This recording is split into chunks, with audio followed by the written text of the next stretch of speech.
आंदोलनकारी किसानों द्वारा सड़क जाम मामले में सुप्रीम कोर्ट में सुनवाई हुई।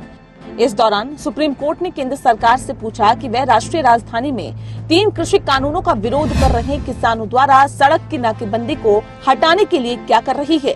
शीर्ष अदालत ने एक बार फिर से अपनी चिंता व्यक्त करते हुए कहा कि सड़कों पर हमेशा के लिए कब्जा नहीं किया जा सकता। जस्टिस संजय किशन कौल की अध्यक्षता वाली पीठ ने कहा कि किसी समस्या का समाधान न्यायिक मंच, आंदोलन या संसदीय बहस के माध्यम से किया जा सकता है, लेकिन सड़कों को अवरुद्ध नहीं किया जा सकता है और ये एक स्थायी समस्या नहीं हो सकती।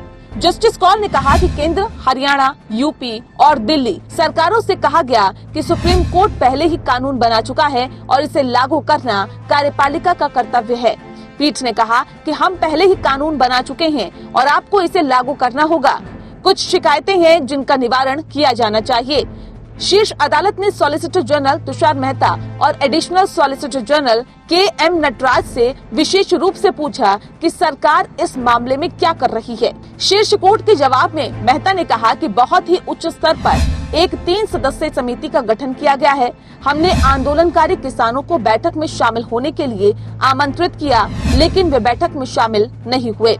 उन्होंने पीठ से अनुरोध किया कि इस मामले में विरोध करने वाले संगठनों को प्रतिवादी बनाया जाए। पीठ ने सॉलिसिटर जनरल को इस आशय का एक आवेदन दायर करने का निर्देश दिया।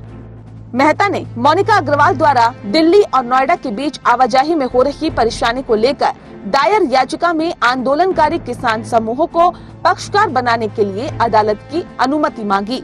शीर्ष अदालत ने केंद्र सरकार को इस संबंध में एक आवेदन दायर करने की अनुमति दे दी है और मामले को सोमवार को विचार के लिए रखा है। पिछले हफ्ते हरियाणा सरकार ने सुप्रीम कोर्ट में हलफनामा दायर कर कहा था कि वे दिल्ली से सटे राज्य और राष्ट्रीय राजमार्गों पर सड़कों पर जमे बैठे किसानों को सड़कों से हटने के लिए मनाने के प्रयास जारी रखेगी, भले ही किसान इस मुद्दे को हल करने के लिए गठित पैनल से मिलने के लिए आगे नहीं आए।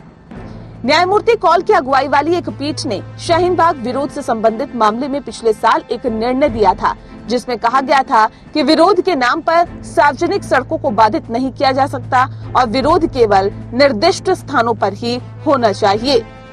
Bureau report.